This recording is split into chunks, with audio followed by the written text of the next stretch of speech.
Thank you, Marius. Good evening, everybody. We thank you for being able to join us tonight. We're going to start this evening with our land acknowledgement. The Grand Erie District School Board recognizes Six Nations of the Grand River and Mississaugas of the Credit First Nation as the longstanding peoples of this territory.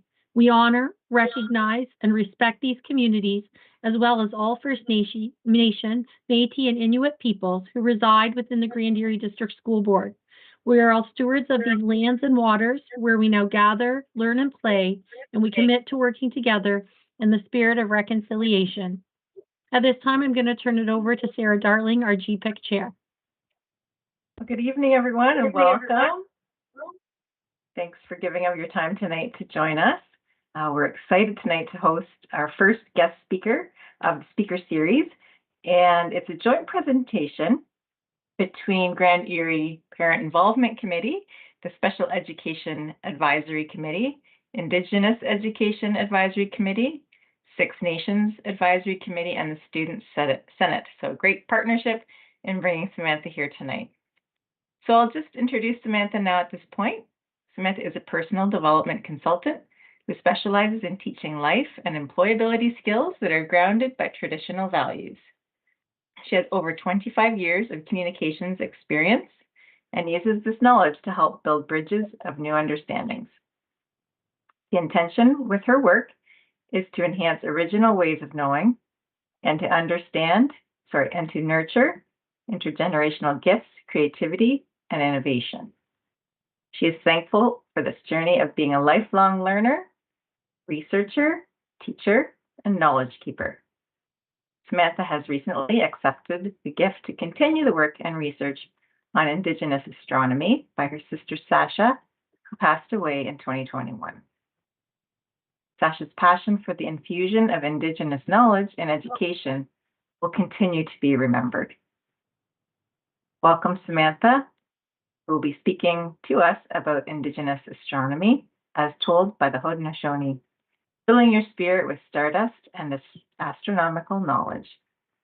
Please enjoy this exciting presentation by Samantha. Oneida Wolf Clan, where we will learn about the Haudenosaunee perspectives on astronomical connections to creation stories, innovation, perseverance, and life cycles on Earth.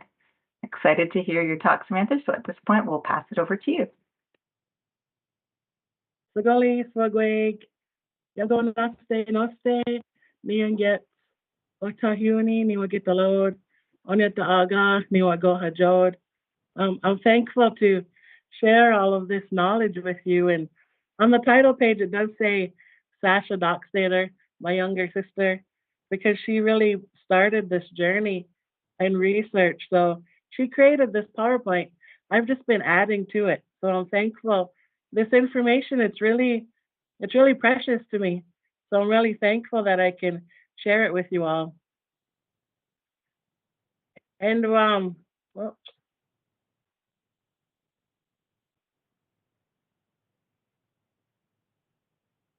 whenever we start, whenever we meet or gather, we always give thanks first.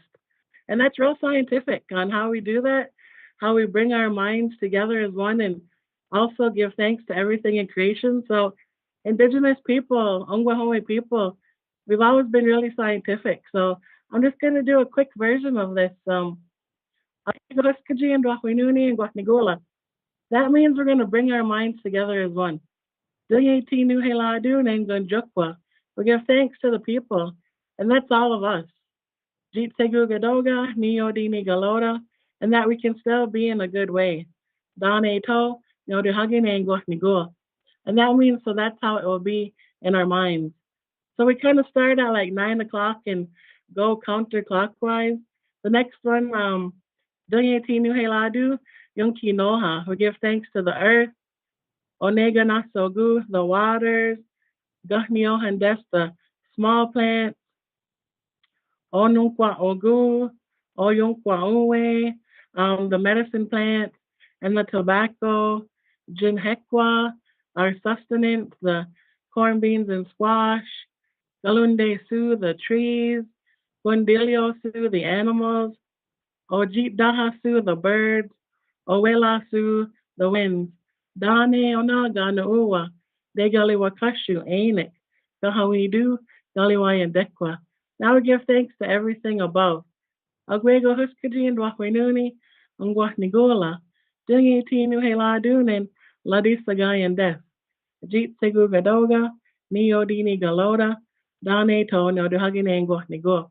That gives thanks to the thunders, the Hetwa, Nuheladu, and Etwa G. Give thanks to the sun, Dingy Nuheladu, Yonki Sut, the moon, Yojisto Kwalu, the stars, Gayeni and Gwaidage are helpers, the Hetwa Nuheladu, and Sungwaya Dizzle. Then we give thanks to the Creator. Dane tohmiole ne galiwa gweni ji natte galiwa yendekwa. Ne andwehage skana andwat donuhage. Dane to nigawana. And that's saying that's as far as I've come with giving thanks, and that we'll all think peace in our minds. So it's really scientific how we do that. It's actually like neuroscience on how we bring our minds together as one. And like I said, this was my sister's Sasha. This was research that she started. She passed away in July of 2021. She had cancer, and it took her really quickly. When she was a student at Western University, she applied for a position to do Indigenous astronomy research, and so she got that position, and she traveled around for about 3 years and just researching and interviewing different people. And she always wanted us to do this presentation together, but we didn't get a chance to do that. And about 1 year after Sash passed away, she started coming into my dreams, and she would tell me to buy these books about stars. And so I knew she was pushing me to continue this work. And so once I finally agreed, I accepted the gift to continue her work and her research. It was like I just got downloaded with a whole bunch of knowledge, and all of a sudden I had all these theories, and I could make all these connections. So it's been about a year and a half now that I've been continuing her work, and it just keeps growing and growing. The connections just keep growing and growing. So I'm really thankful that you're spending your time with us this evening and I can share it with you. Sash also took this research to the clan mothers. Sash took her research to the clan mothers. Um, so in Oneida, we have our leadership, the chiefs and the clan mothers, and whenever you do something really important work, you let them know what you're working on. And so they were real thankful that she took this research and this information to them before she took it back to the university. This was Sasha's favorite quote. We have calcium in our bones, iron in our veins, carbon in our souls, and nitrogen in our brains. 93% stardust with souls made of flames. We are all just stars that have people names. So even scientifically, oops, even scientifically, the dust that's in a star that has passed away, the iron that's in that dust is the actual iron that makes our blood red. So even scientifically, we are stars and stars are us. This is a condition that my sister and I had our whole entire lives.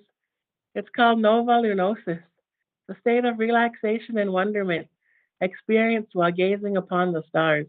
And I think a lot of us probably have this feeling.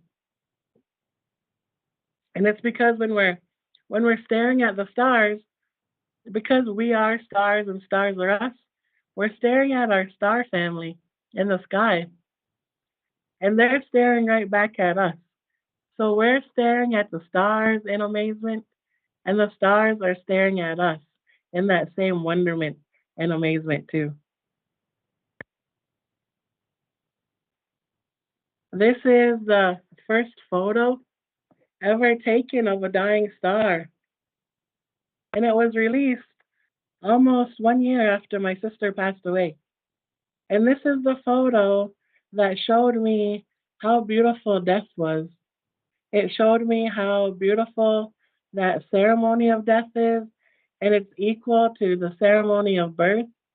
This is the photo that pushed me to continue this work. And so I'm really thankful that after my sister passed away, so many photos have come out. And I can just imagine her saying, this is what we've been talking about all along. And now there's photos for it. So I'm really thankful for all the new photos that are coming out. So this journey, it really starts in Sky World. Oops.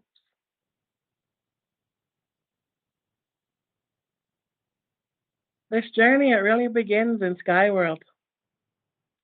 And in Sky World, it's just like a community, just like how we are. And they say that there was a young woman, and when she was born, they call her Sky Woman. And when she was born, she had a gift.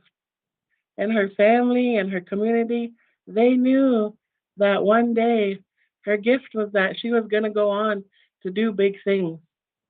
But she had to be at a certain age to do it. And she had to be carrying life within her.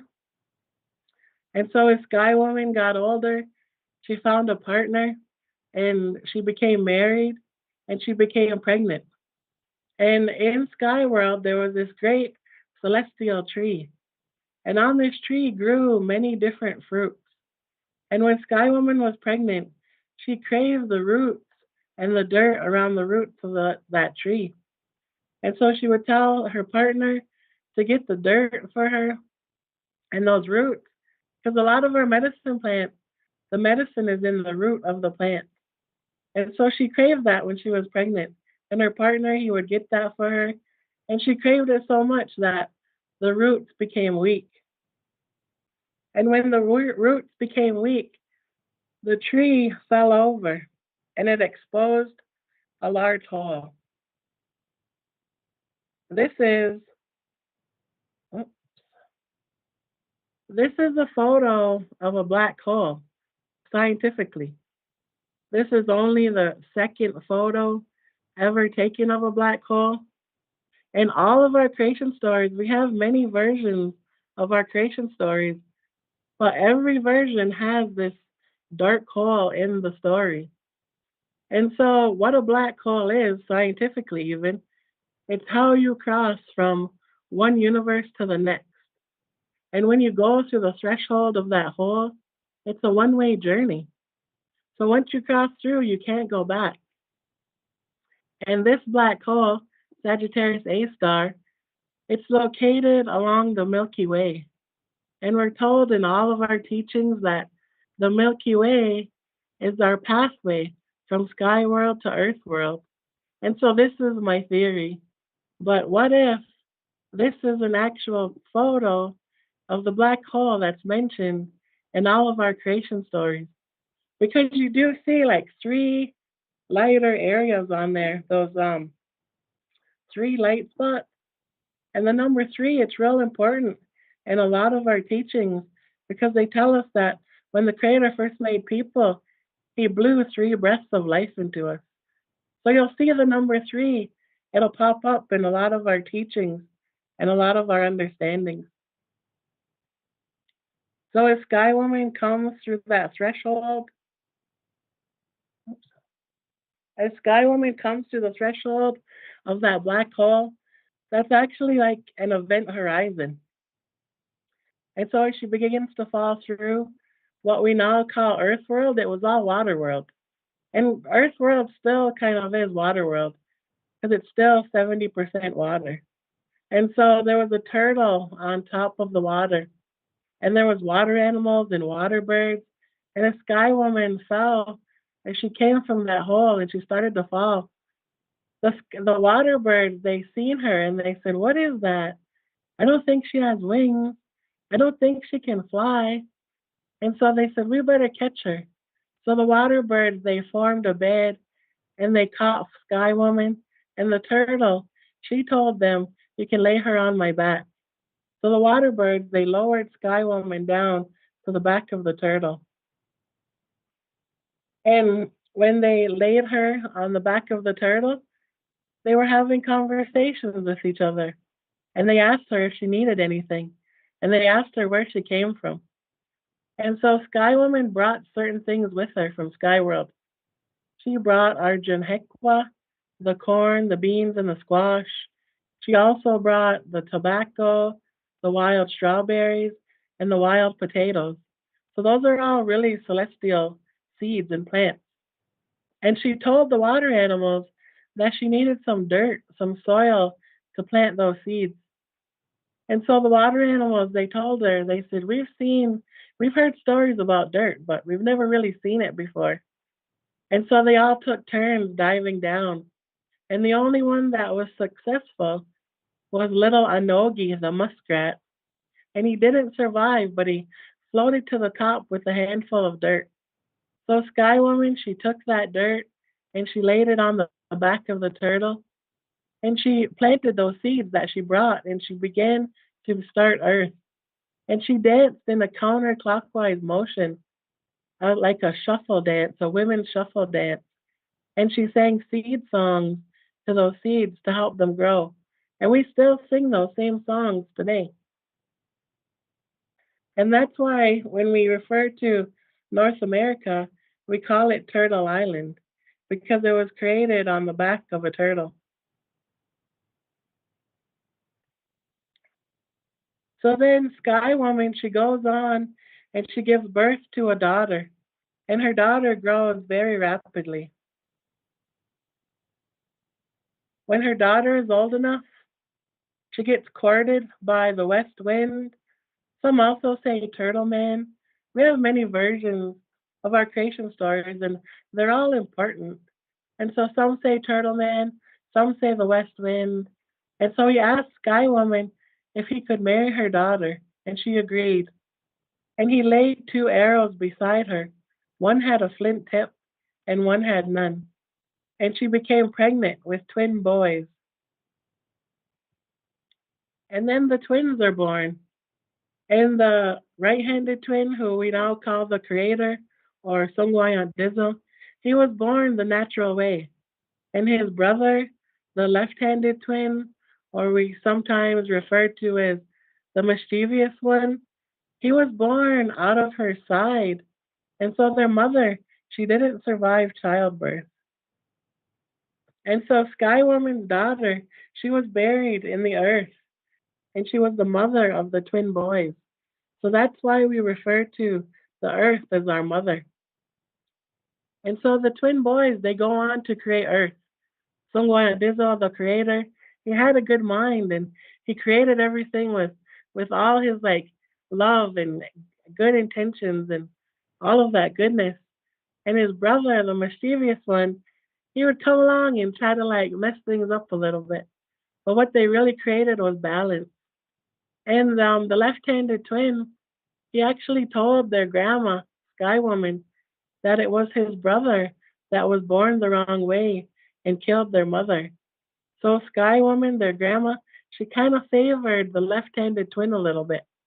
But Sungwon Dizzle, the creator, he had such a good mind that he was still able to create everything with so much love, even though he was kind of on his own. They say creator, he made all the waterways so the current would go in one direction, going one way, and coming back in the other direction. He would plant berries and flowers, but his brother, he would come along and he would put thorns on those berries and those flowers. And his brother would also go into the waterways and add like whirlpools and boulders and make the crooks in the rivers. And then his brother, left-handed twin, the mischievous one, he would plant poisonous plants like poison ivy. But Sungwa Dizzle, the creator, he would come along and he would plant the antidote for that, which is jewelweed. He would plant that close to it. So what they did is they really created a lot of balance on Earth. And when their grandma, Sky Woman, when she passed away, they kind of fought over where to bury her. So when they were fighting over her, her body was like flung into the sky, and she becomes the moon. So that's why we call her Yunki Suk, and that means that she's grandma. to everyone. And because Sky Woman becomes the moon, when Sky Woman first put those markings on the back of the turtle, when she was planting those seeds, she also put markings on the back of the turtle. And she was creating that lunar calendar. So on the back of the turtle, there's 13 large sections and there's 28 smaller sections. So that's our original calendar. It's the 13-month lunar calendar. And because Sky Woman becomes Grandmother Moon, Young Ki Sut, the moon phases, they also go counterclockwise. And the moon phases, they start at the new moon, and then the full moon is in the middle of the phase. So our months, if we were to start our lunar month calendar, it would all start at the new moon. And when we dance in our ceremonies in Longhouse, that's why we dance in a counterclockwise motion. This is what a lunar calendar could look like. It would be circular. It wouldn't have Monday to Sunday. The weeks wouldn't be 7 days. It would be a 28-day cycle with different phases. And each phase isn't always exactly 7 days. Sometimes it's six, sometimes it's seven, and sometimes it's eight, depending on the time of the year and if it needed more time. So the beginning phase is when you set your intentions. And that second phase, you put your plans into place. And the full moon is like the middle of the phase. And then after the full moon, you'll make any adjustments. And that last phase, it's the best time to rest and recharge and reset. And so if we did live by this lunar calendar, we would always take that time every month where we would rest and recharge and reset. But we live in a world where we're so like hustle and bustle and we wear ourselves down too much that we don't take that time to rest and recharge and reset. And the new moon phase is actually the best time for stargazing because the night is so dark. So it's kind of cool that the time of the month where you set your intentions is also the time of the month where you see the most stars. So the stars are really helping us on our journey. Then we have the elder brother, our elder brother, the sun. And there are different versions of the creation story on how the sun became too. Some say that the sun was Sky Woman's older brother in Sky World. Some also say that it was her partner that became the sun. And there's also another version that says Songwaya Dizzle becomes the sun. And they're all important and they're all valid, but the common denominator is that the sun represents that positive male energy. And so the sun is actually a star. It's not the largest star, it's not the smallest star, it's a medium sized star. And because the sun is actually a star, sunlight is actually starlight. And everything that is nurtured by sunlight is actually nurtured by starlight. Then we have our morning star, which is Venus. Sometimes during the year, Venus becomes an evening star. And Venus is actually a planet, but this is a real special time of day when Venus is out early in the morning and the moon is still out and the sun is starting to rise. They say this is one of the most magical times of the day if you want to make big changes in your life. So if you go outside, you're standing on the earth, the moon is still out, Yonki Sut, the sun is starting to rise, Etwat G, and then you have Venus, that morning star, it's like that trifecta of support. So this will be at like 6 a.m. and it usually happens around like the 7th, 8th, or 9th of the month where Venus is out next to the moon. And so if you go outside at this time of day, Those big elements will help you give you that boost on if you need to make big changes in your life. Earth and Venus, they're really the original sisterhood. And sisterhood is medicine. And I believe that the creator, that he made Venus feminine because he missed his mom. Because he grew up kind of on his own. He didn't have a lot of support. And his grandma Sky Woman, she favored his brother, the left-handed twin. And so when he was creating planets, he made them like a big family. And Venus, she's like the auntie. So even in our culture, aunties and uncles, they're real important. And they step into the roles of our parents when we need them. And so when Creator made planets, he made them like a big celestial family. And he knew that big families were going to be important. And he didn't have a big family, but he knew that he always wanted one. So Venus is a feminine planet, like an auntie. Mars is a masculine planet, that's like an uncle. Jupiter and Saturn, they're also masculine. Neptune and Pluto, they're feminine. Uranus and Mercury, those are neutral planets. They're not male or female. So I call those like our two spirit planets. So when the Creator made the big celestial family of planets, he made it inclusive. And I know that Pluto technically isn't a planet anymore. It got downgraded to like a dwarf planet or a microplanet, but I still keep Pluto in that solar system. And so there's 9 planets, and we have 9 clan families. For Haudenosaunee people, we have every nation has different clan families. So I'm Oneida. In Oneida, we just have bear, wolf, and turtle. Every nation has different clans. So my clan is wolf, and we're like a matrilineal. We follow our mothers, and that's also scientific because of mitochondrial DNA. The mitochondria is the powerhouse of the cell, and you have the exact same mitochondria as your mother and all of her children. You also have the exact same mitochondria as your mother's mother and all of her children and your great grandma's children.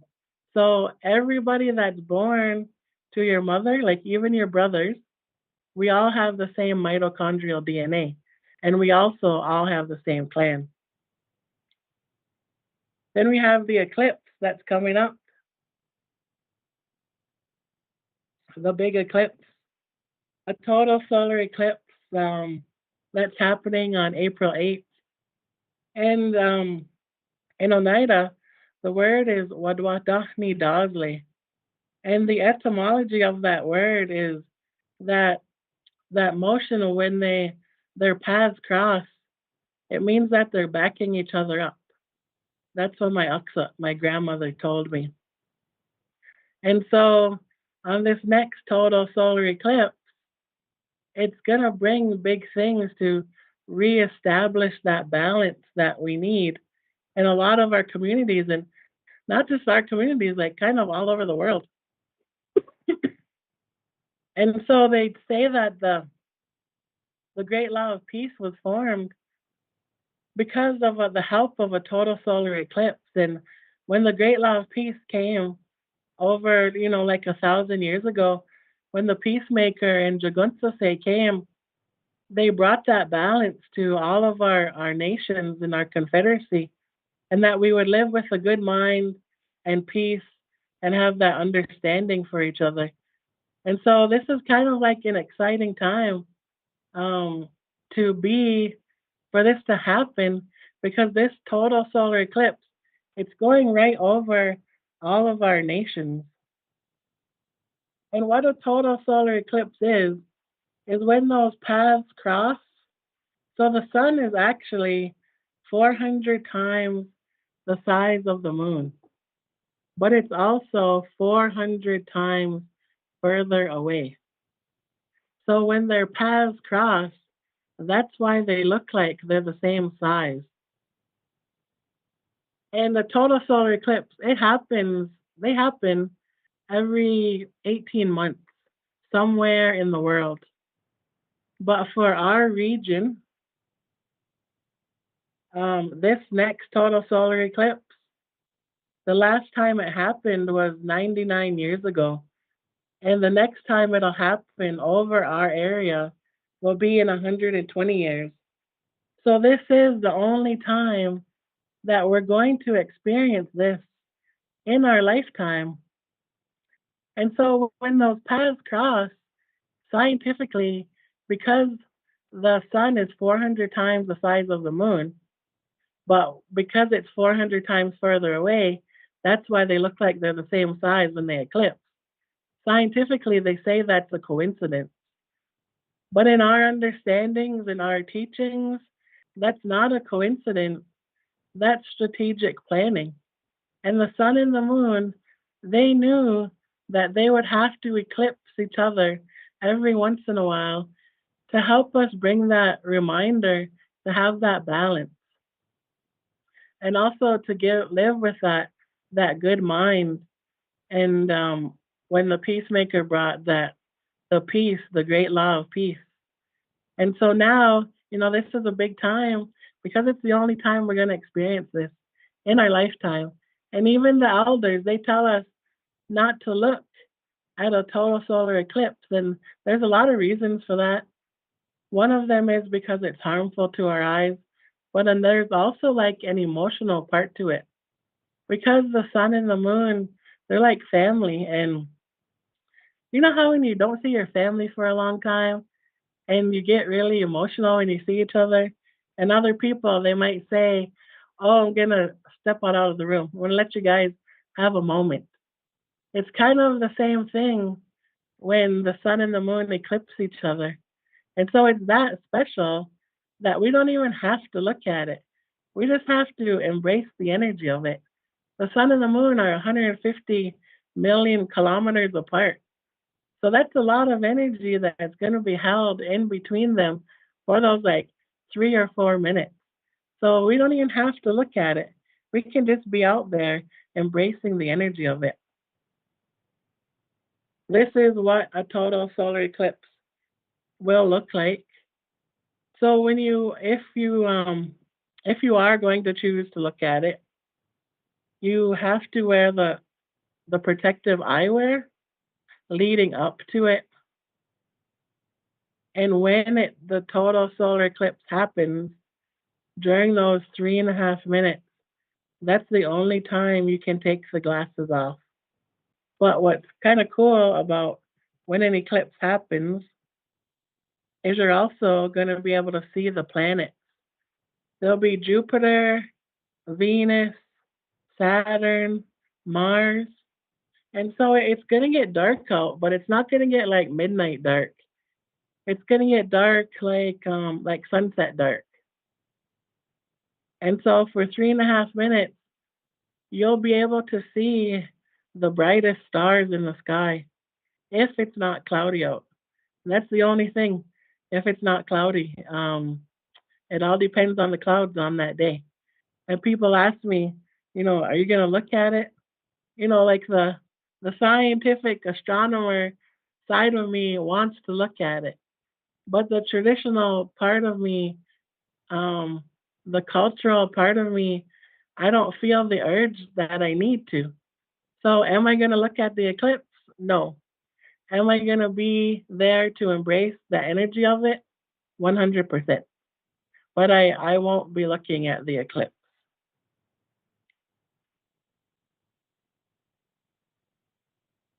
This is a helix nebula. And when a sun-like star dies, it stages its own wake, a bright, colorful display that can last for tens of thousands of years. What it also looks like is an eye in the sky. So this is a picture of my iris. But what else it looks like is our circle wampum. And what our circle wampum does is it represents all of those nations in our confederacy that agreed to the great law of peace. So even the sky, like even all the elements and everything in the sky, they're bringing us all these reminders of to live in that balance. When Creator first made stars, when he first made colors, the three things with color that Creator made was the bluebird, the sunflower, and the red ochre dogwood. And those are still the primary colors of the world, but they're also the same color as stars. But how we think of hot as being red and cold as being blue, the stars are opposite. And the hottest star is blue, and the coldest star is red. Then we have the Big Dipper, the Little Dipper, and the Pleiades. And these are like our celestial navigation. This is our map. This is our, before we had Google Maps or any maps at all, we looked at the sky, and that was our navigation system. So the Big Dipper, the Little Dipper, and the Pleiades, that's our celestial navigation. This is the Pleiades zoomed in, and how the Big Dipper came. They say that a long time ago there was a community, and it was a Mohawk community, and around the community there was this great bear in the woods, and he was eating all of the game. So when the hunters would go out, they were unsuccessful with their hunt because that big bear was eating everything in the forest. And so the hunters, they were unsuccessful with their hunt. And the community started to become really hungry, and they became really weak, and they started to get sick because they didn't have food. And so on three successive nights, three hunters, they had the same dream, and they said that they were going to set out to hunt this great celestial bear. And so that's what they did. And they said, we're not going to give up. We're not giving up until we get that bear. And so they hunted him for a long time. They would come close to him where they could hurt him, but he would never die. And so that great celestial bear, this they say it was almost like he was prehistoric kind of. He had like a short nose. And the bear, he just got tired of being hunted. So one day he just ran as hard as he could, and he ran and he jumped into the heavens. And those hunters, they said, we're not giving up. We're not going to let him get away. And they also chased him, and they jumped into the heavens. And they have become so this is the Big Dipper. So they became the bear. He becomes the Dipper, like the scoop, and the three hunters, they become the handle. I'm going to write on this. Oops. And so every fall, those hunters, they'll get close enough to the bear where they can shoot him, but he doesn't die. And the blood from that bear is what turns the leaves red and orange and yellow every fall. So they still continue to hunt him every year. And the blood from him is what turns the leaves color every fall. This is a picture of the Big Dipper that my younger brother took. He's really into astrophotography. So this is the Big Dipper from my house in Oneida. Then we have the story of the Pleiades. And the Pleiades, they say that there was 8 young men, and they wanted to have a feast in the forest. And so they went to their mothers and they asked her if they could get food for their feast. And their mother said, no, we're not giving you good food to take to the forest. So they were kind of upset. And so they said, don't worry, we'll still have our feast and our ceremony without food. And so they're having their little ceremony, and they began to dance and sing. And their intention, it was so strong that they were dancing so hard that their energy, they started to lift them off of the ground. And the one dancer, he said, don't look back. Whatever you do, don't look back. And so the parents came running after their boys, and they were calling for them to come back. But the one dancer, he said, don't look back. And so they kept dancing and getting higher and higher. And there was one boy that looked back. And when he looked back, he became a comet. And when that comet hit the ground, it put a big hole in the earth. And from that hole grew a great white pine tree. And the great white pine is like our tree of peace. And the rest of the dancers, they danced all the way up. And where they stopped as and like kind of part of the Milky Way. But what happened is they become a celestial marker on our doorway back to sky world. Because we're told, like in our teachings, that we come from the Pleiades, and the Pleiades are part of the Milky Way, and the Milky Way is our pathway. So the Pleiades, they're like the astronomical marker on the doorway back to sky world. So they've become like a big part of our understanding. I think of it as like when you go to an airport and you have those people out there with those lights telling the airplanes where to go. So the Pleiades, they're kind of like that, but in the sky, as part of the Milky Way, when you know when to turn to go back to sky world. And so this is a picture of the sky. This is like an actual picture the from Stellarium, it's called. And I'm just gonna write on here. Oops.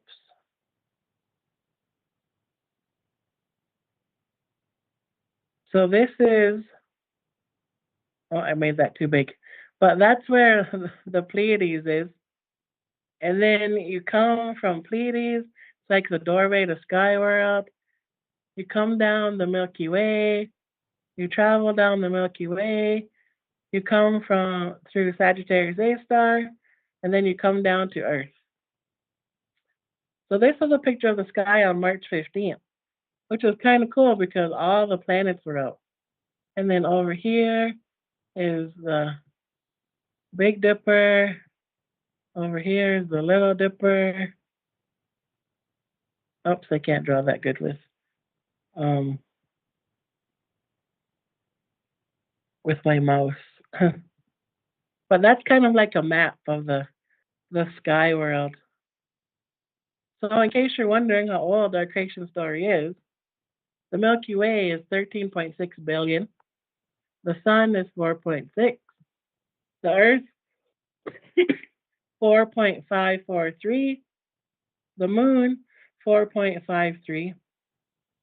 The Big Dipper 450 million, and the Pleiades 100 million.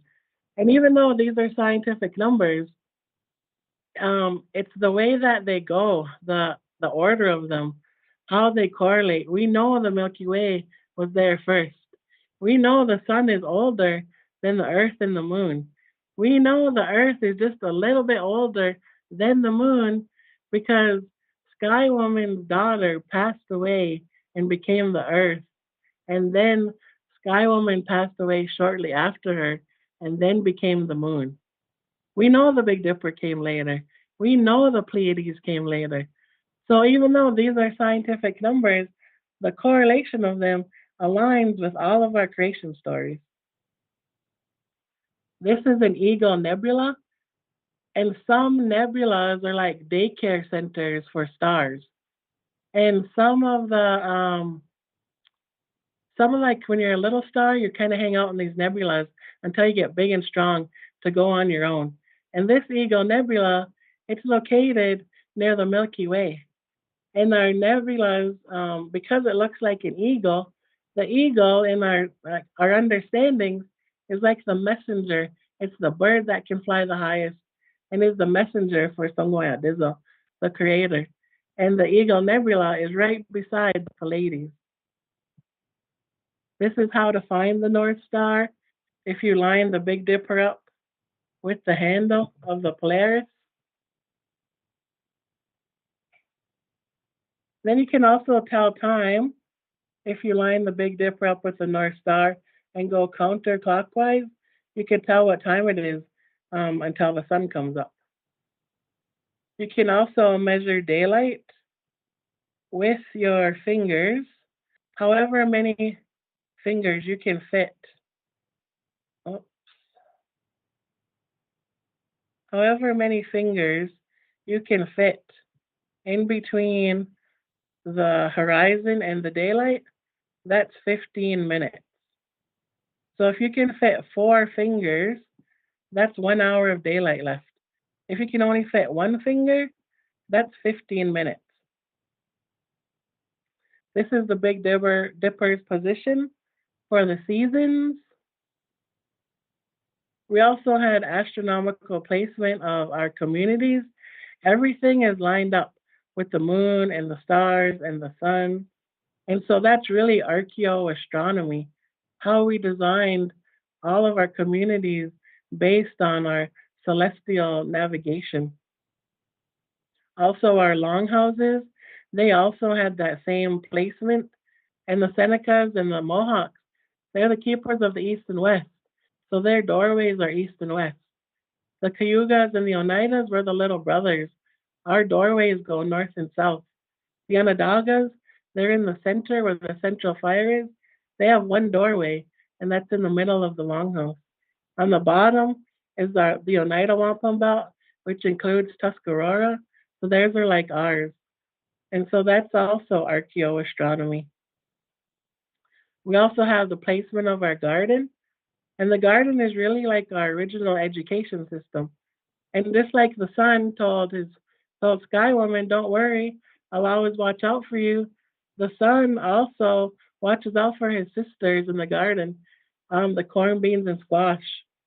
So it's really taking care of the garden too. And everything that we learn in the garden, those are all the first subjects of how we begin learning in school. The garden teaches us all these subjects. And so I tell people like you should include a garden, you should include planting in every single classroom because there's so much, other topics that help to nurture all of those seeds. And when we change the way we teach, we change the way we learn.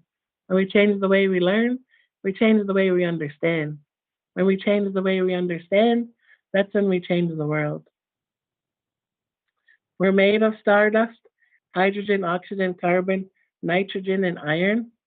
We are stars and stars are us, but we are also universe and universe is us. We have the stars and the fire within us, our Yungwa Jistaya. So it's up to us to keep that vibration high, because when we vibrate high, we attract high vibrational things. When we vibrate low, we attract low vibrational things. So it's up to us to keep that vibration in a good place. And we use everything that we give thanks to in the Ganahela Dunksla. All of those elements will help us to keep our vibration high. In Oneida, our words for stars are Ojist, Ojistokwa, Yojistokwalu, Hakwajile, and Yungwajistaya. So when we say Akwajile, we're also saying my star family. Then we have our good mind teachings. All of these things will help us to keep our vibration high. Galeh jaluzla, gonalunkwasla, gahmigolio, gatsastatsla, galuio, duahwajile, and yungwajistaya. And just like how we give thanks to everything in the beginning, all of those elements, they help us to have a good mind. Jotka, Dedwa dot beginhas. They're always helping us. So when we need to keep our vibration high, sometimes all we got to do is go outside and listen to the birds, or go to the water, or look at the stars, or look at the moon, or listen to the thunders. All of those elements we give thanks to, they're all our helpers now to help keep a good mind. This is my final theory. So we get gifts from Skyworld, and they tell us that when our loved ones pass away, there comes a time when they send their gifts back. They send their knowledge back. They send their teachings back. They send all that goodness back. And so I was laying there one night. This was like about 2 years ago. And I was laying there. It was about 3 o'clock in the morning. And I was like, when do they start to send their gifts back? And this voice just came in my head and it said, in a shooting star. So I start to research, like, what is a shooting star? So a shooting star isn't actually a star. It's a meteor. And a meteor is a rock. And a lot of times, the energy of that meteor is lighting up the sky. And a lot of times, it turns into dust. But if it stays intact, it becomes a meteoroid and then a meteorite. And so when those meteorites make it to Earth, still in that rock form, a few years ago, scientists found DNA in those meteorites that made it to Earth. And so this is my theory, but I share it because it makes my heart happy. That's how I imagine that our loved ones in Skyworld start to send their gifts back. And when that meteor lights up the sky, it's just trying to get our attention. Because why do we feel so lucky when we see a shooting star? How come we wish on a shooting star? And how come sometimes we just know how to do things that nobody ever taught us? And so when there's a meteor show, I imagine that to be like big day in Skyworld, and all of our loved ones are up there, and they're all just like packing up their gifts and getting ready to send it to us. So the next time we see a shooting star, which is actually a meteor, give thanks to it because somebody just got their family's gifts back, and it could be you. This is a meteor shower. This is a picture of a meteor from my house. So my brother, he got this picture on the last meteor shower. This is Orion. I'm pretty sure this is Jupiter, but this was the last meteor shower in January, and we stayed out for almost an hour. It was pretty cold out, but we seen about 30 meteors that night. And this is these people I want to give a special thanks to that helped my sister and myself on this journey. And then just like how I opened up and I brought our minds together as one, I'm going to separate our minds now. Deidwa nu heladu songwaya dizo. Jiska wasquaya dinut. Asqua nigu lahladi. Jeet de yungwa wal yuhadi. Dana uwa wat yungwali kashu. Jeet ni ole oyada jeet dwadla. Dane to um Dane to nyodu hagine ngwa nigu.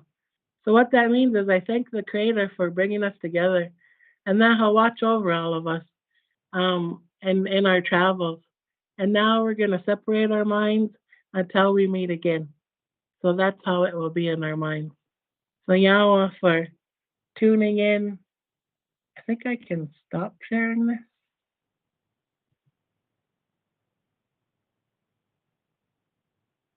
Yeah, go ahead, Samantha. Well, thank you so much for sharing your stories that are full of such deep meaning. And I appreciate, the connection to nature that you talk about and family and relationships. And these stories will stick with me. So thank you so much for taking the time to come tonight. We appreciate that so much. Okay, so this You're ends welcome. Thank you for the invitation. this part here. We have time for just one or two quick questions if there's anyone in the group. If you have a question, just raise your hand and I will watch, and maybe Superintendent White and Superintendent Van Kerbrick can also help look for hands. Is there any quick question for Samantha before we let her go? Or comments too? Sarah, there is a comment in the chat that just says, Che Okay. Megwitch for those wonderful lessons and loving the stars. Well, thank you for that. I did put my hand up too, Sarah. I just wanted Okay. to say Chimi Gwetch, and I didn't know if I was allowed to say anything. Yeah, go ahead. To say Chimi Gwetch, Samantha, I'm Tammy Salt from Mississaugas of the Credit First Nation, and your stories very closely align with the Anishinaabe teachings that we've been given as well. But it's so heartwarming to hear all of those connections to the stars. So Chimigwech, that was a wonderful way to start our meeting tonight. Yeah, that I forgot to say that in the beginning. Even though these are like Haudenosaunee perspectives, a lot of our creation stories are similar, and so this is really like universal information.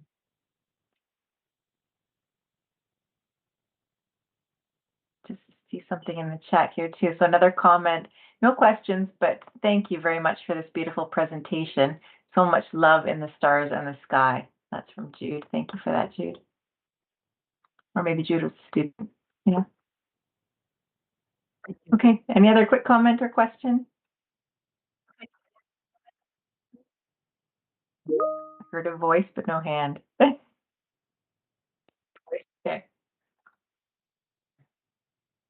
All right. Yeah. Oh, Jude's mom, Sheena. Yeah. Thank you. Yeah, I think at this point, if there's no other Thank comments or you. questions, we will end here. Thanks again so much, Samantha. Good night, everyone. Thank you, Samantha. At this time, Marius will have you stop the live stream. And then for those of you in this meeting are going to be joining us for our GEPIC meeting agenda, we are going to ask you to exit and then to come back into the meeting invite for the GEPIC meeting. So we'll see you over in the other meeting and get started shortly. Thank you again, everyone. Thank you.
Thank you, Marius.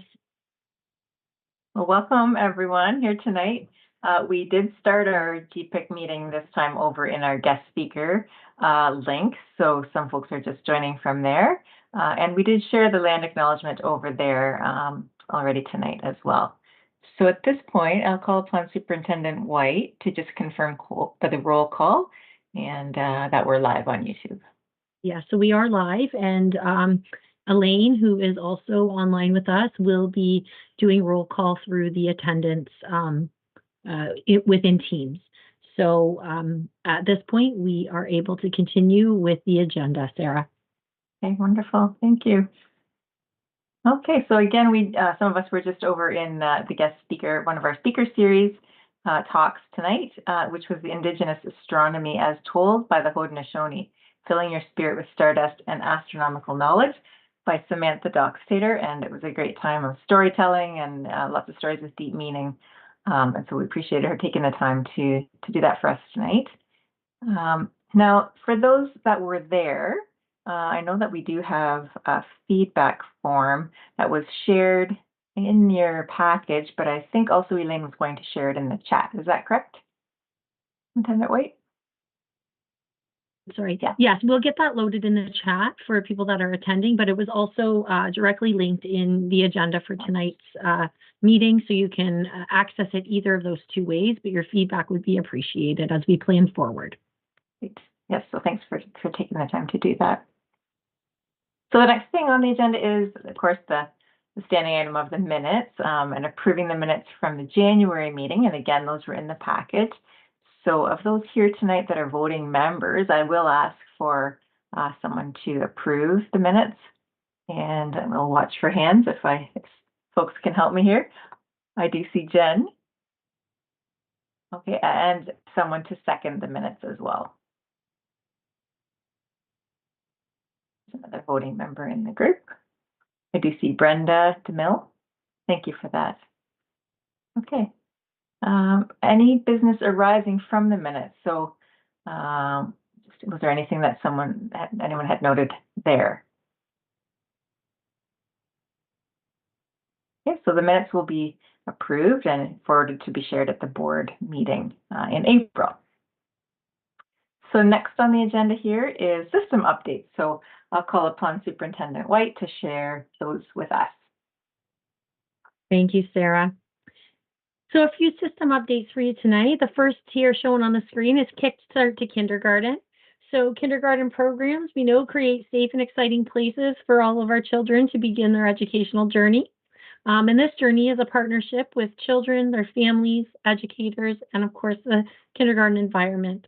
The Grand Erie District School Board is partnering with community agencies to welcome new kindergarten students and families to school. And this is called the Kickstart to Kindergarten event that have been successfully running for 2 years now at different school locations in Grand Erie. And this year the program was held in February and March. The following schools were hosts to these Kickstart events this year. We had Brandland, Cobblestone, Lansdowne Costain, Major Balachi, Bellevue, Princess Elizabeth, Jarvis, Thompson Creek, and Delhi.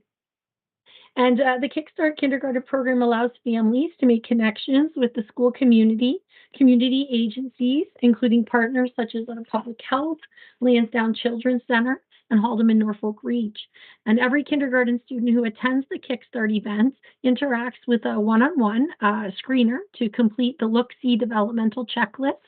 And by making these connections early with community partners, this helps families to inform them that there may be a need to participate in any further screening from Lansdowne or Haldeman Norfolk Reach before students start kindergarten in the fall to help them have the most successful transition.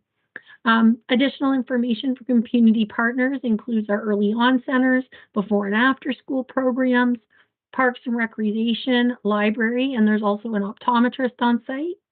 And activities for students, as you can see in the photos, include sensory activities, fine motor activities, such as printing, scissor skills, and drawing. They get an opportunity to play with some building blocks.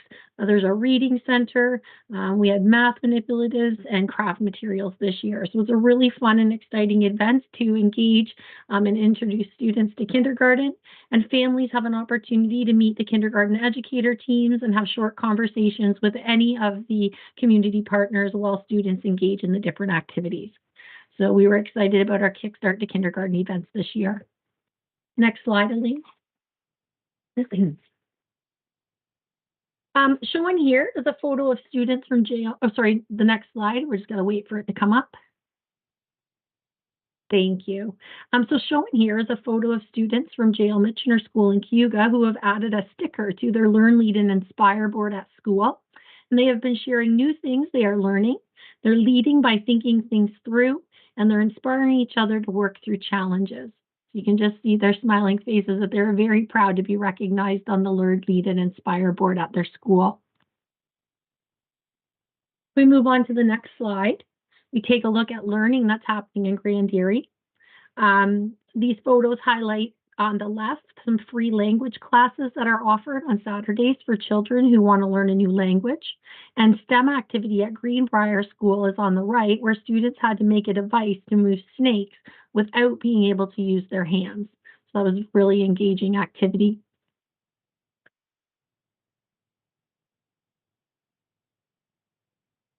In this next slide, the learning continues with highlights from Woodman Wolves, where buddies visited Wheelers to learn about maple syrup production.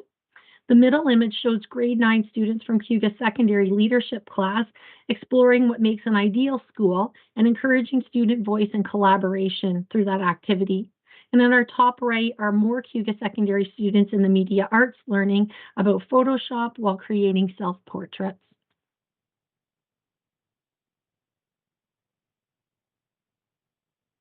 And the images here on this last slide in regards to learning, we're seeing math learning across the district, offering lots of opportunities for students to explore and explain and show their math thinking. And to support this learning, math coaches and classroom educators are working closely together to improve educator impact and outcome for students in mathematics.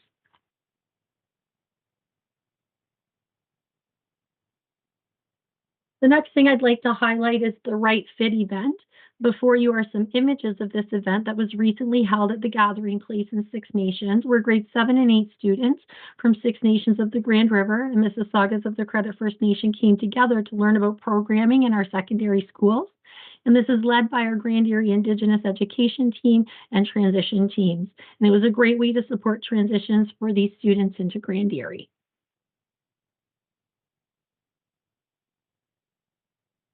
And the last slide I'll share tonight is just a little focus on some of the events and days of significance that we have been supporting over the past couple of months.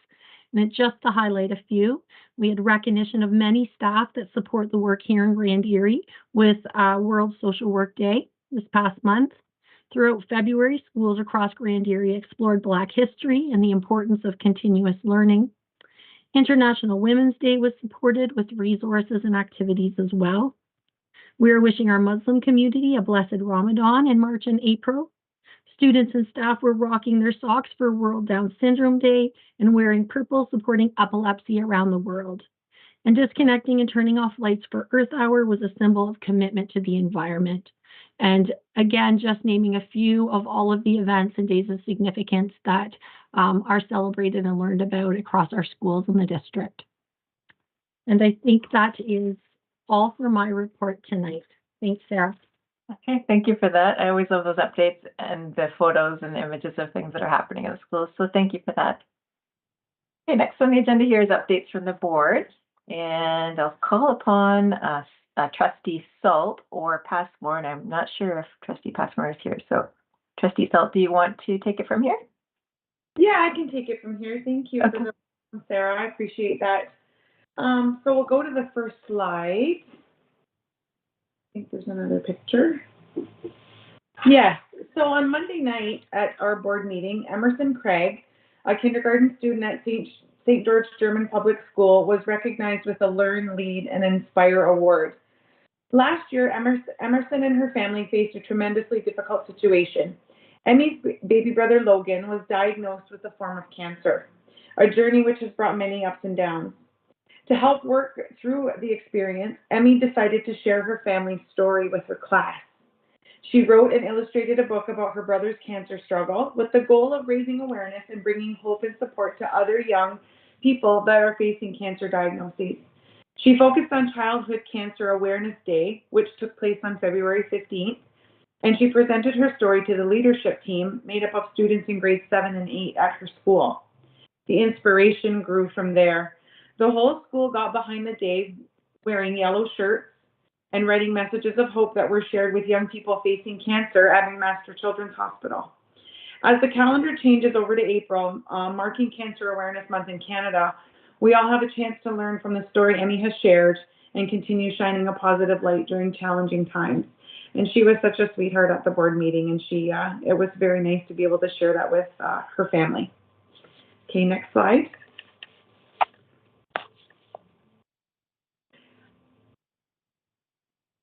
We also had some construction updates shared at the recent board meeting.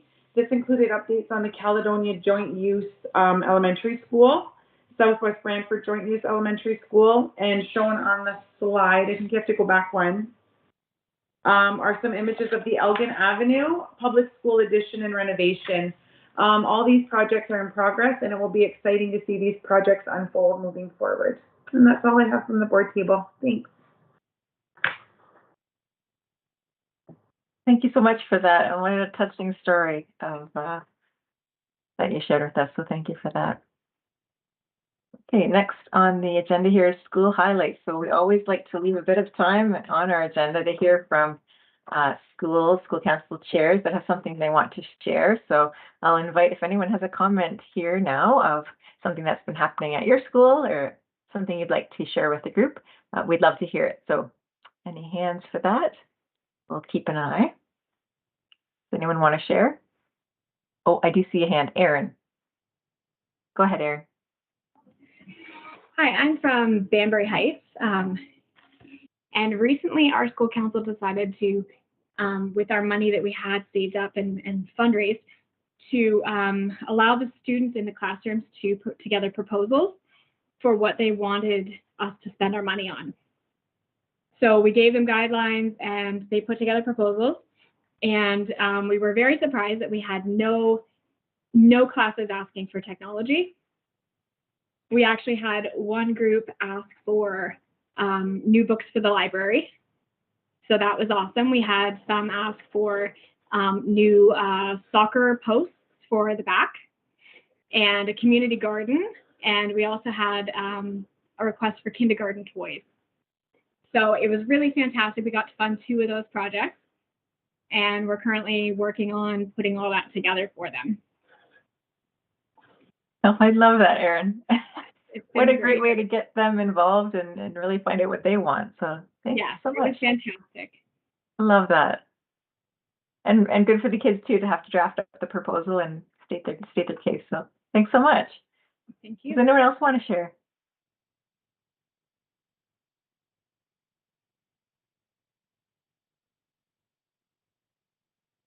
Scroll through the names here. I'll share. Okay, go ahead. Is it Ashley?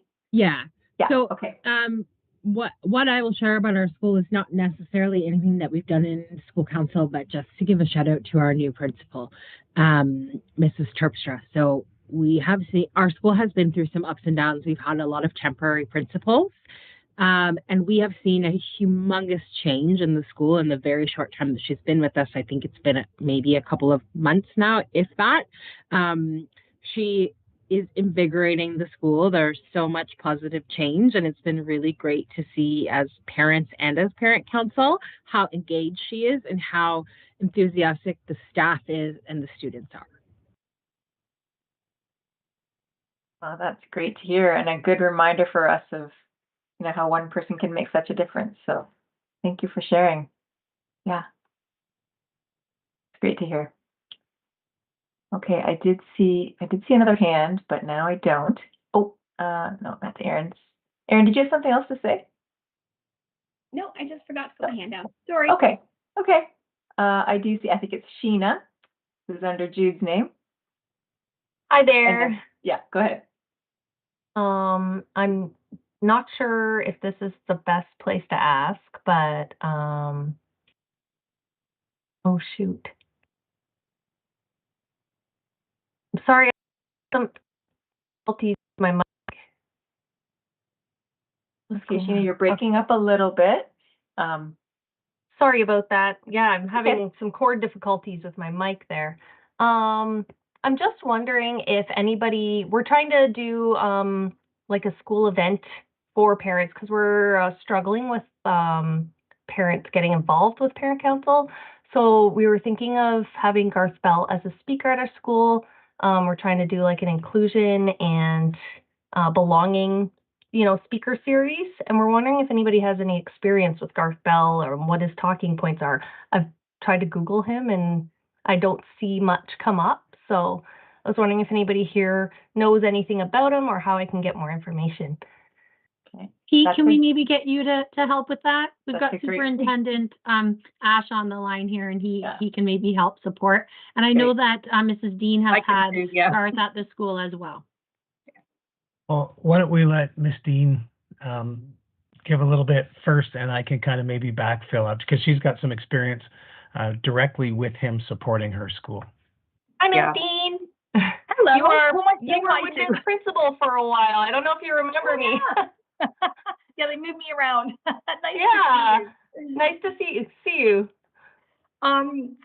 Garth Bell, that's what I'm doing. Yeah. So we've had Garth for over a year now in our school. We were kind of lucky and managed to grab him before he became really popular. And he's been working with about 8 of our classrooms over the past year to, the simplest way to put it is build community. And so he has been working with our students and our staff on trying to move towards a restorative model for building community. So trying to approach conflicts and I guess just relationships from a point of understanding rather than a point of judgment, and then working on how to better understand each other, and that we all have different experiences and we all come from different backgrounds, different cultures, and just trying to work together to better understand each other. And his impact on our school community has been transformative. I'm not exaggerating.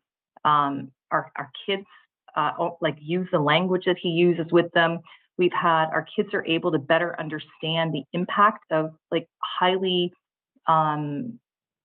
just really offensive language that we're joking about is often what kids say. And our educators, not just our teachers, our adults in the school are starting to, well, not just starting to, they are working with our students in so I would call it a more supportive model rather than we just jump to consequences and that sort of thing. And it's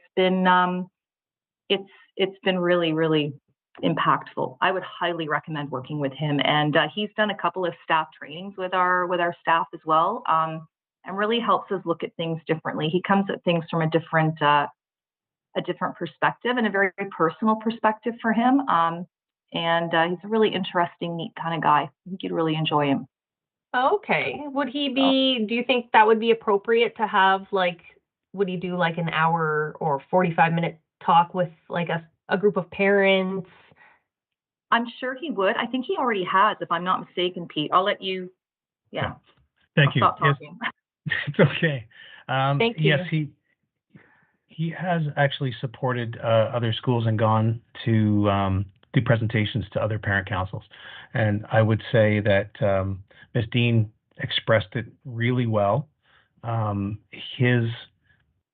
lot of his past experience is around anti-discrimination, anti-racism, but really all of that boils down to building community as well. So when the kids are in the class, it's not just about racism and it's not just about discrimination. It's about how people treat each other and how we should be treating each other. And it is very much about building community. That would be the the pearl in the oyster. Okay. That's great. Thank you. Great question. And I know that some schools have applied for pro-grants funding to have Garth come in. So I've seen that name a few times. So yeah, thank you for that question. And again, that importance of, connecting and then educating. Connecting first, and then educating. So good thing to keep in mind. Okay, any other school council chairs who would like to share? Brenda, I think you had your hand up at some point along the way. Did you still want to share? If you're still there. Hello, sorry. Yes, I did. It's a bit loud in the house at the moment, but no, I just wanted to share that the funding, has all been kind of put through and things have been approved. So we're from Walpole North in Haldeman, and we're really looking forward to getting the school kind of upgraded and, getting things done that have been on the list to do for a few years now. And I think even though we don't have a large student council presence at the moment, I think, once some of the parents see the upgrades coming forward, they'll see that, hopefully want to join and be partaking in the student council side of things. There's only a small group this year, but definitely, getting a school sign up has been something on their to-do list for a few years to keep everybody informed of what's happening. And that was in the funding as well as some curtains and stuff. But I'm really excited that we're moving in the right direction and we've got the funding we need to kind of get the school to an upgraded state. That's all I wanted to include. Okay. Thanks, Brenda. If I can just jump in for a minute, just to provide a little more context. So what Brenda is referring to is something that we spoke about at a prior meeting, which was our community partnership funding, as well as our Pride of Place funding. And so that sounds like those are some of the projects that are happening at Walpole North. So we're glad to hear that the community is getting excited about that, Brenda. Absolutely. Yeah, that's a wonderful, good news story. So yeah, thank you. Thanks to all of you for sharing. It's so great to hear from the school council chairs, and always interested to hear what's happening at schools. And thank you for all your efforts too. So I know it's more on your plate, but we appreciate your efforts. Okay, so the next thing on the agenda here is updates from school principals. So I'll call upon Principal Dean and then Principal Stead if they are both here. I know that Principal Dean is here. So go ahead, you can go first. Great, thanks, Sarah. So I normally do a math under the learning category, but I'm going to do another element of the annual plan, early reading. So a lot of our primary teachers have been doing training in UFly and Heggerty programs, which are really reading and phonics types of programs, making a shift, I guess, away from the maybe you've heard of Jolly Phonics and that sort of thing. So we're sort of moving away from that. And it's a way to support reading, which is one of our goals in our early primary years. And I just kind of wanted to note what a really positive response, at least I'm seeing in my school, and I've talked to other principals and they're also hearing the same thing from their teachers. And I just as an example, we had one of our little boys in grade 2 who really could not read. And at our last assembly, he was recognized because of all the hard work he's been doing. And the Heggerty program and the UFly program have been instrumental in supporting his reading. And he just stood up in front of the whole school and he said, I can read. I can finally read. And so I just want to mention that because I think it's really important to know that the direction we're going in is actually having an impact on our kids and their ability to read. Then the other, it's getting to that time of year, we're preparing for our EQAO tests for grade 3 and grade 6. So we've had our technology delivered to schools, which we're grateful for. Thank you. And really our 3s and 6s are spending time kind of getting used to using technology now to do their EQAO testing. And it's actually really different. I've learned quite a lot, especially with the math, because you're no longer sitting at a desk with pencil and paper and writing out your calculations that way. So it's just trying to teach kids how to take the test in a different way. So we're all working on that right now. And then if I move into the well-being category, and this I probably could have put in learning as well, but I thought it kind of touches on well-being as well. And we have coaches in our schools right now supporting our teachers in implementing what we call universal design for learning, which is really supporting teachers so that all of our students can access the curriculum in their own way. And I know that might sound like really like, oh, of course we should be doing that.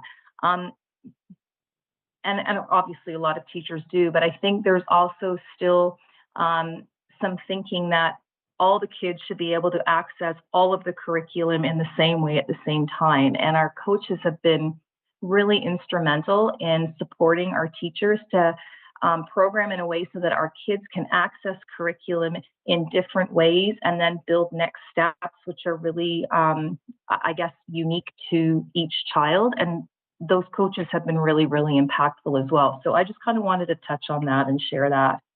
And then I don't know about other schools, but our school for April, we do Neurodiversity Month, and where we recognize and celebrate people and children who are neurodiverse, looking at their strengths, and again, just trying to change thinking around how we see people, and we want to see people's strengths and honor what they're good at. And then under the belonging category, I was thinking, I know we all want our students to feel like they belong to our school, but we're also working on making our students feel like they also belong to, I guess, a bigger network, which is Grand Erie as a whole. So a lot of us in elementary schools have been working with our secondary schools so that we can keep our elementary students in Grand Erie District School Board. Because one of the challenges we have is that we lose, especially out in West Brant, we lose a lot of our students to the Catholic secondary schools. And so we've been working really closely with our secondary folks to find ways to keep our kids in Grand Erie and make them feel like they belong to Grand Erie rather than just an individual school. So I think I read in one of our updates that we've managed to change the minds of 150 students this year to, instead of going to the Catholic school, to come and stay in Grand Erie. So that's a positive. And some of the things we're working on is trying to do more activities with our grade 6s and our grade 7s rather than just focusing on grade 8 transition, because in schools like mine, where the Catholic high school is right across the road, a lot of kids have already made up their mind where they're going to go to secondary school. So we're trying to target those kids in grade 6 and make them feel like they want to go to BCI. So that's my update. Thanks. Any questions? Great. Thank you for that. Great update. Yeah. Okay. And did Principal Stead have anything to add? I did. Good evening, everyone.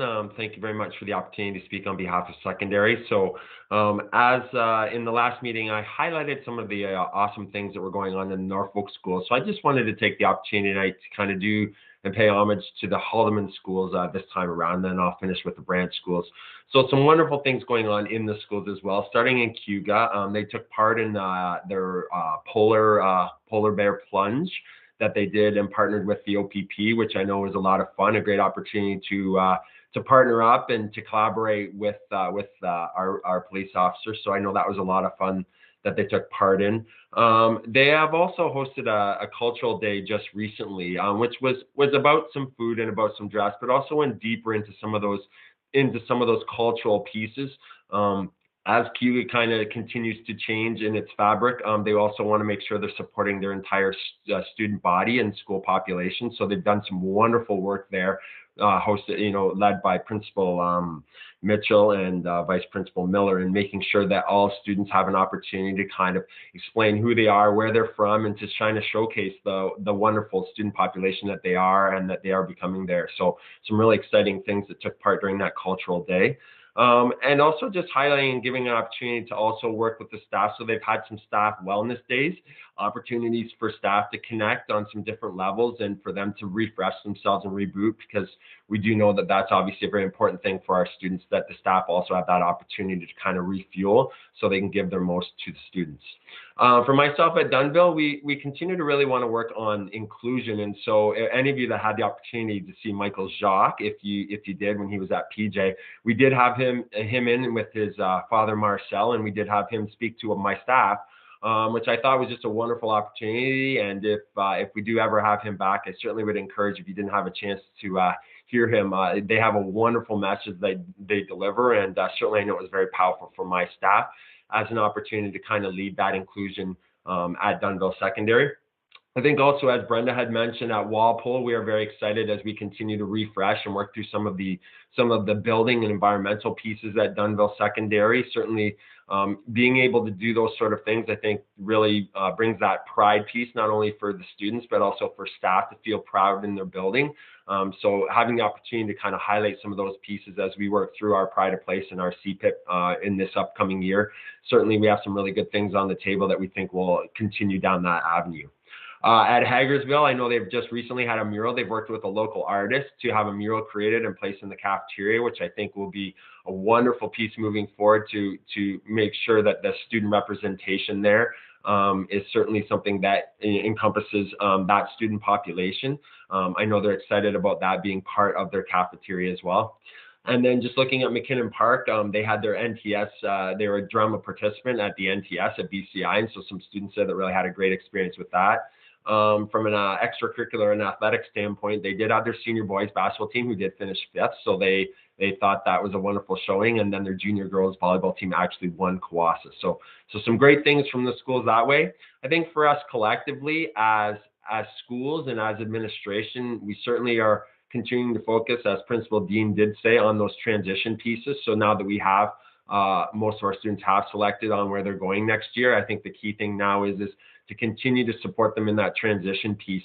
As Superintendent White highlighted with the kindergarten avenue and trying to support those transition pieces, we're now kind of directing ourselves and moving ourselves to start to have those populations that have selected where they're going and those sort of things, to start to really work on closing those gaps and supporting those students in that transition as they work towards coming to our schools next year, making them feel welcome, making sure we're trying to relinquish any of that anxiety piece that they may have when they're walking through our doors. And there's some great things that we can continue to work on to make that happen. OSSLT prep. So the Ontario literacy test for the second semester is in the midst. So some students may be writing it now.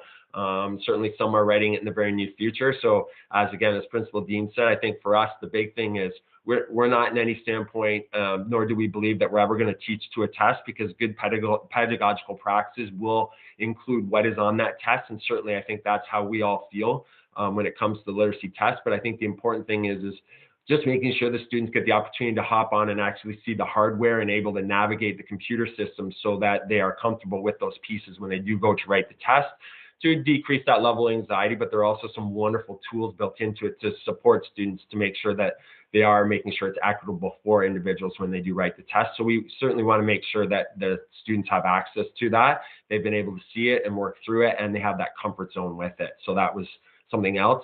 And then I think finally, which has kind of spearheaded our direction this year, we can continue to see some really great work in our GMAP and with our math and our math coaches. I know walking into my math classrooms, there's just a lot of great things going on.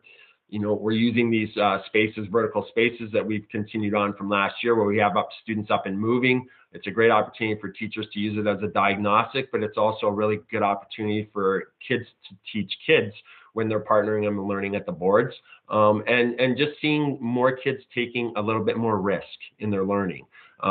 Sometimes in the past that can be a nerve-wracking experience, but when I'm walking into our math classes this semester, I'm just seeing a lot more chance and opportunity where kids are collaborating, working with one another. And certainly those are great opportunities for learning.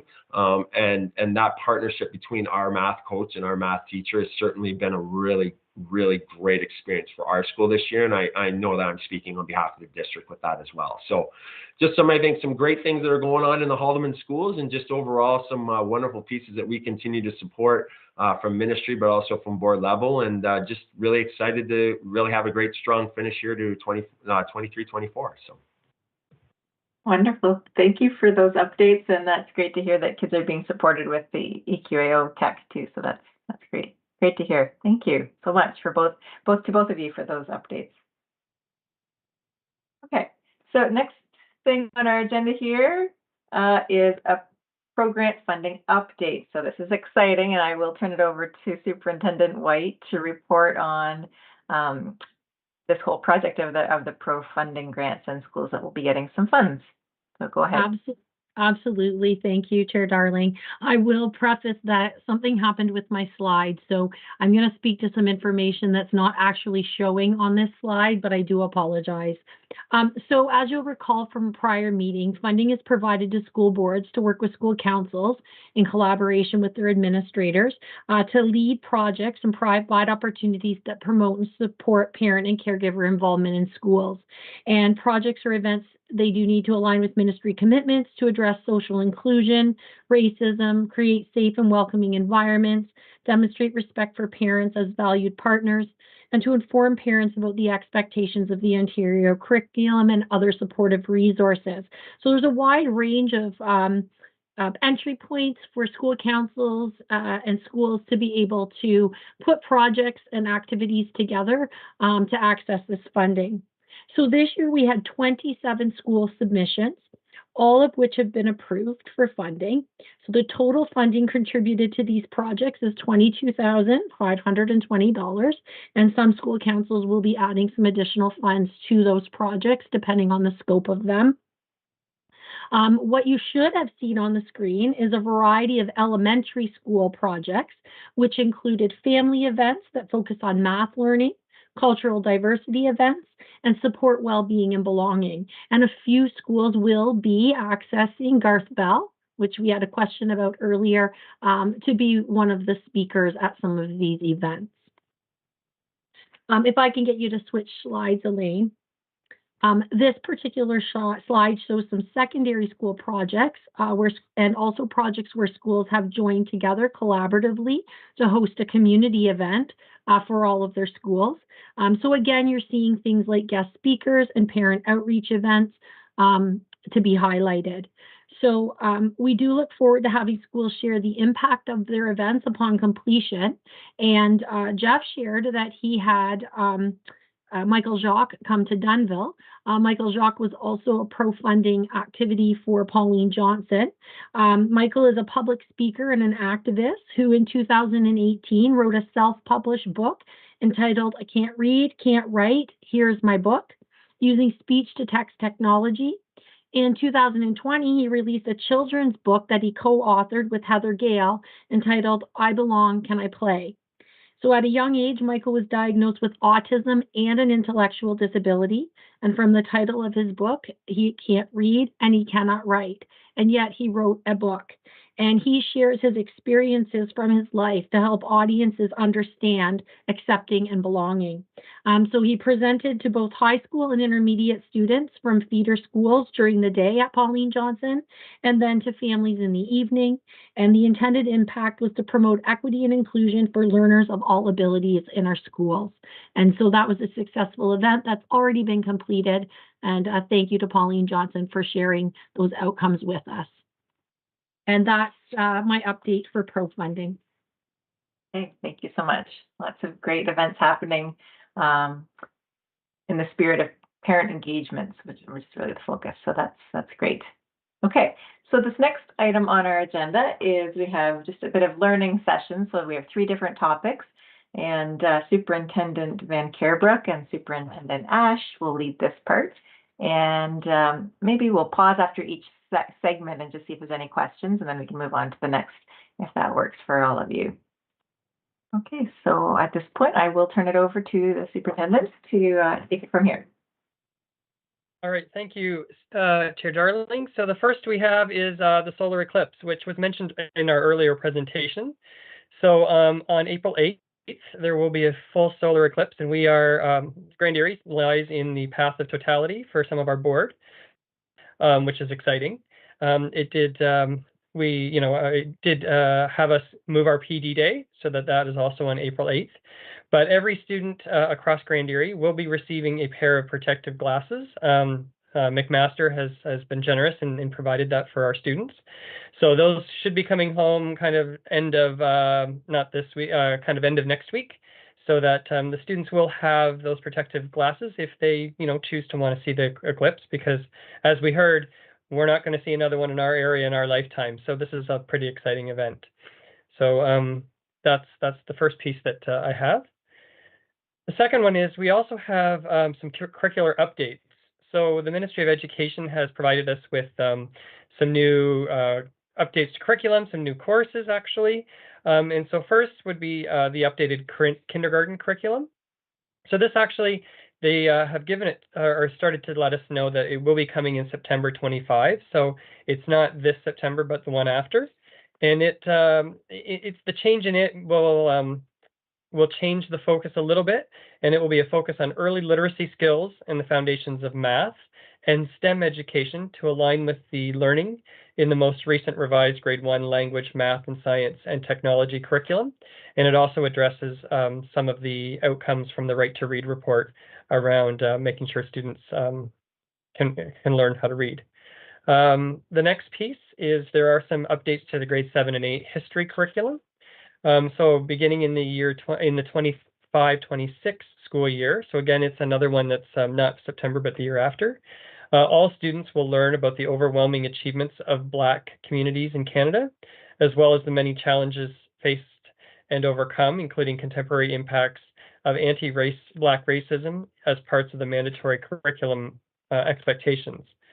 So in that, part of the grade 7 and 8s will include new mandatory learning about the various Black communities from the 18th century to the 20th century in Canada.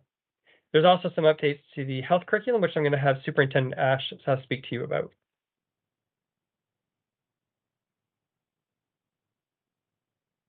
I think. All right, it's just you were going to, yes. If we can go back one slide, Elaine. Perfect, thank you.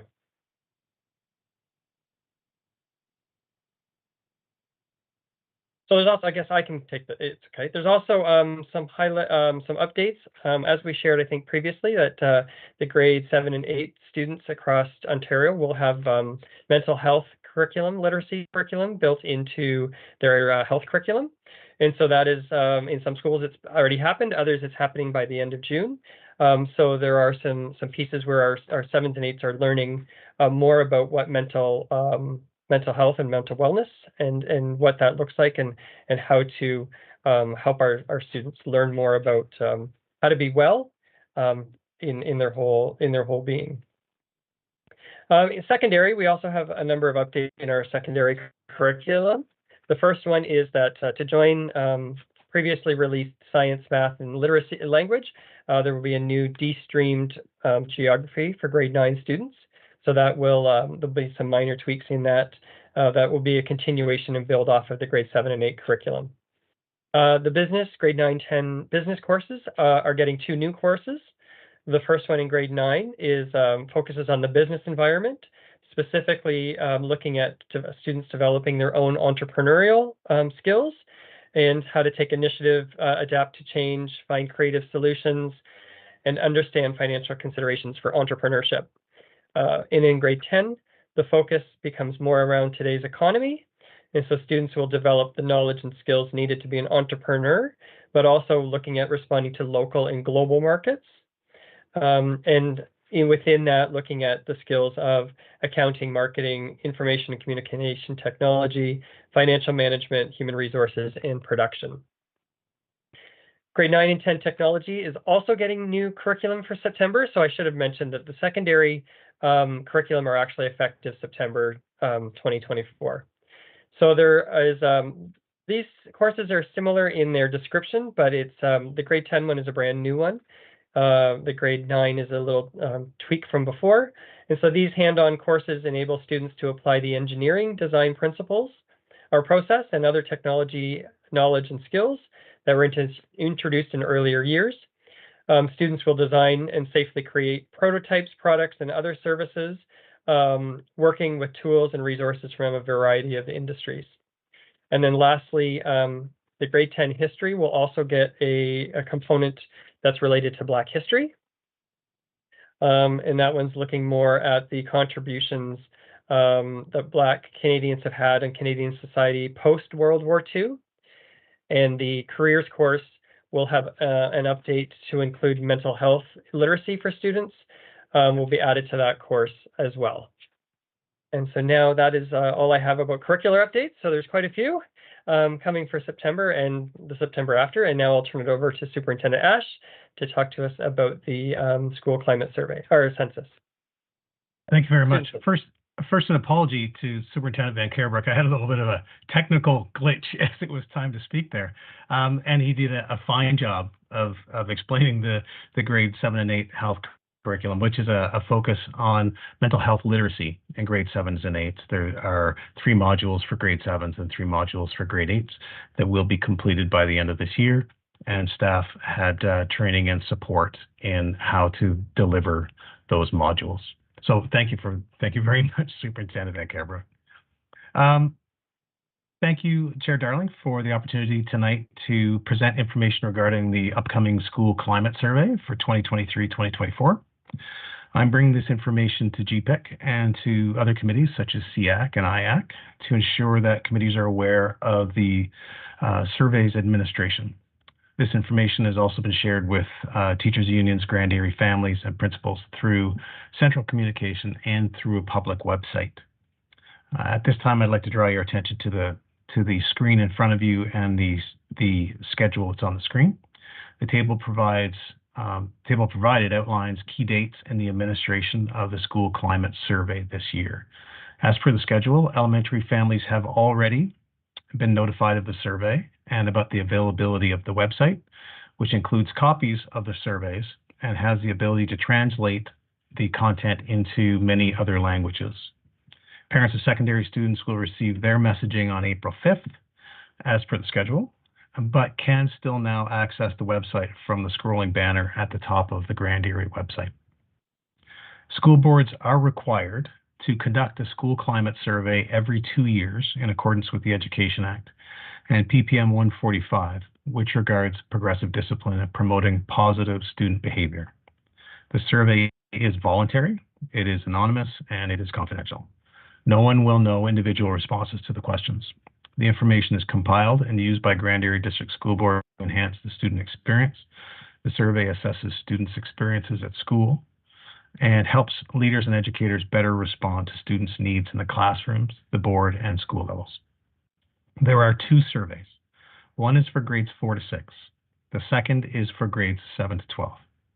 Both versions of the survey contain questions about student identity, such as race and ethnicity. For the older group, the survey also includes questions about students' gender identity and expression and sexual orientation to enhance our understanding of how learning experiences may differ among different groups of students. Further to this, members of the Indigenous Education Team have reviewed these surveys from the Haudenosaunee and Anishinaabe perspective. Students may choose to skip any question that they do not want to answer.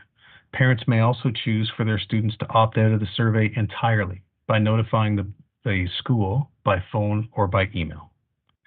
To accommodate timelines around EQAO testing, surveys will be open for elementary and secondary students at different times. And that concludes my report on the school climate survey. I'm happy to entertain any questions. Wonderful. Well, thank you for that. All 3 pieces were informative. So yeah, we'll pause now. Is there any questions or comments on those 3 topics that we just covered?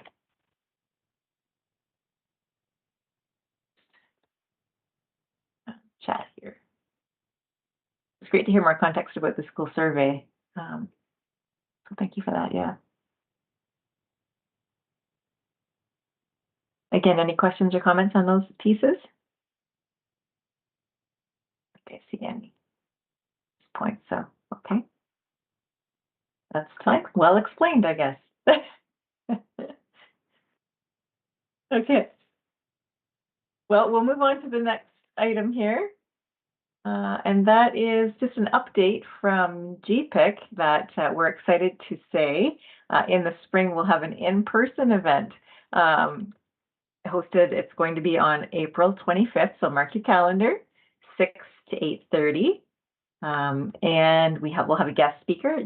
Dr. Jean Clinton is coming back, which we're excited about. And also there will be a bit of an information fair happening too. So this is for all parents to come to, not just GEPIC.